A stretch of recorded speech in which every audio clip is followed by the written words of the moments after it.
Hello, America. As I'm sure you already know, not long ago, Pastor Terry Jones and his church put the Quran on trial, found it guilty, and sentenced it to this.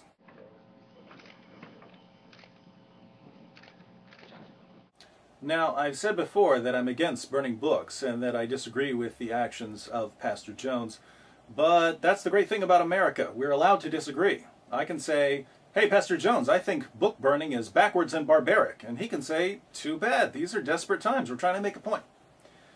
The reason people can discuss their differences and not kill each other in the United States is that over the past 2 centuries, we've come to respect the free speech rights of all citizens.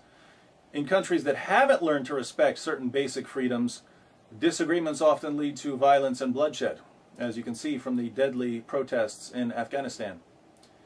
This is why it's so disturbing that U.S. lawmakers are now apparently looking for ways to limit free speech about Islam.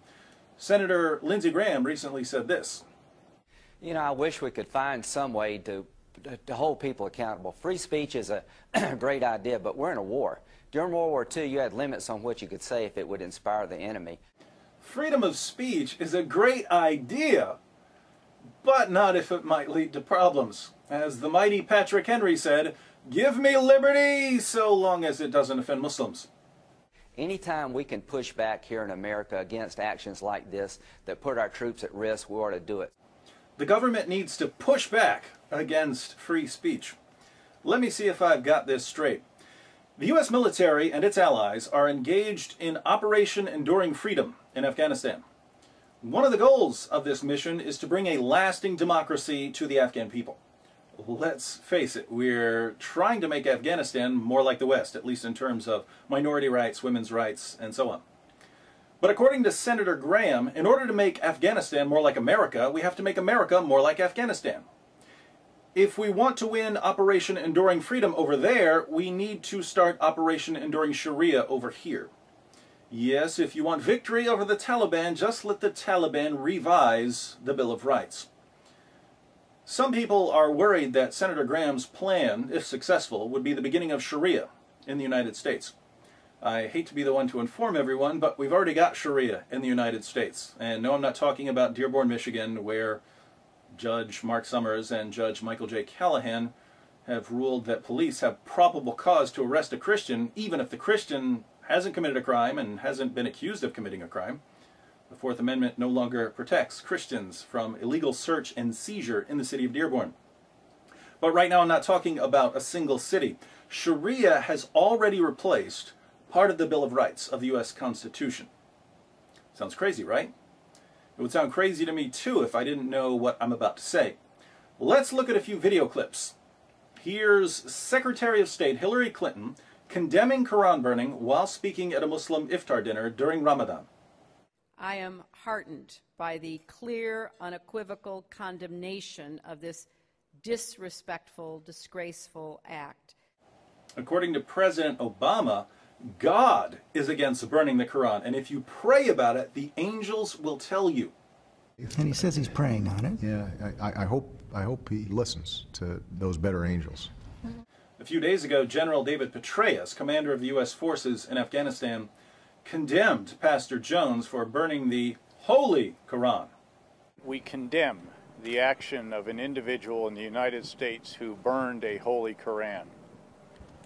That action was hateful, it was intolerant, and it was extremely disrespectful. So, there you have it, the official position of U.S. leaders on burning a religious text. My question for Secretary of State Clinton and President Obama and General Petraeus is this. Do you think Americans are so dull, ignorant, stupid, slow-witted, and scatterbrained that we forgot about this little incident? Bibles written in Pashto and Dari, the 2 most common Afghan languages. Bibles sent by a church to a U.S. soldier in Afghanistan. Bibles that were later burned by the U.S. government. Who burned the Bibles?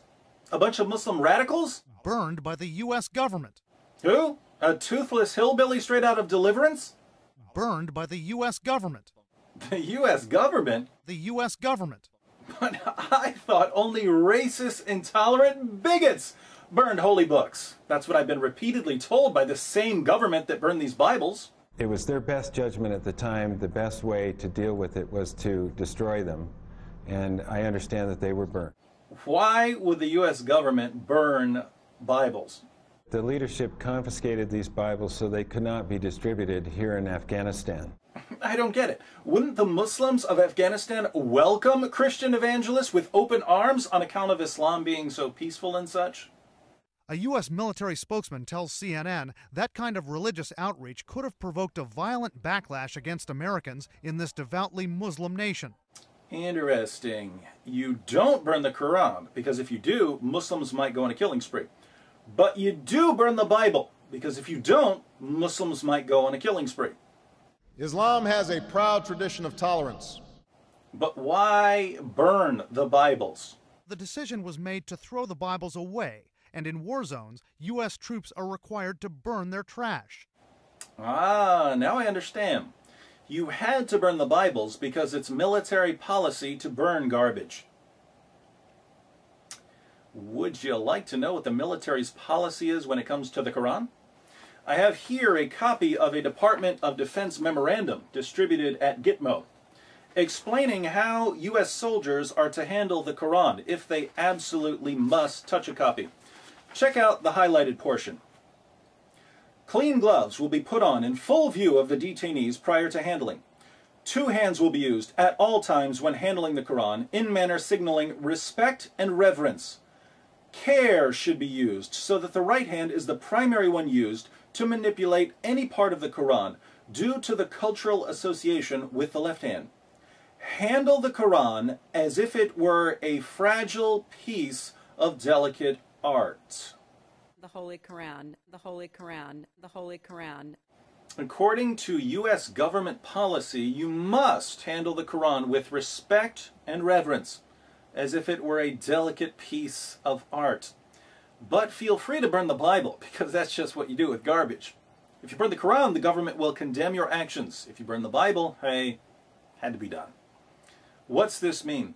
It means that the U.S. government has given the Quran a privileged status over all other books.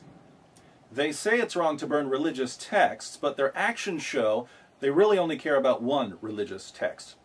This means, of course, that the government has violated the Establishment Clause of the First Amendment. They're giving a special position to the Holy Book of Islam.